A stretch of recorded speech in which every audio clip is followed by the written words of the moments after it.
একজন নবী মানুষকে দিনের পর দিন আল্লাহর পথে ডাকছেন, কিন্তু কেউ শুনছে না।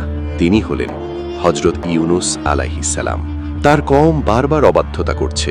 তিনি ক্লান্ত হয়ে পড়লেন এবং একসময় আল্লাহর অনুমতি ছাড়াই সেই এলাকা ছেড়ে চলে গেলেন। তিনি একটি জাহাজে উঠলেন। সমুদ্র তখন উত্তাল, ঝড় শুরু হলো, জাহাজ ডুবে যাওয়ার উপক্রম। তখন সিদ্ধান্ত হলো একজনকে ফেলে দিতে হবে। লটারিতে বারবার উঠে আসলো ইউনুস আলাইহিসসালামের নাম। অবশেষে তাকে সমুদ্রের গভীরে ফেলে দেওয়া হলো। অন্ধকার পানি, রাতের অন্ধকার, আর হঠাৎ এক বিশাল মাছ তাকে গিলে ফেলল। মাছির পেটের ভিতর তিনটি অন্ধকার, মাছির পেটের ভিতর চারপাশে ঘন অন্ধকার। এক নবী সম্পূর্ণ একা। সেই মুহূর্তে তিনি বুঝলেন এটা আল্লাহর পরীক্ষা।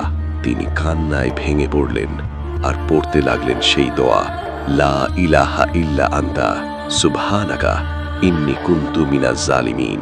অর্থ, তুমি ছাড়া কোনো উপাস্য নেই, তুমি পবিত্র, আমি অবশ্যই অন্যায় করেছি। অলৌকিক মুক্তি। এই দোয়া একজন ভাঙা মানুষের ডাক, একজন নবীর কান্না।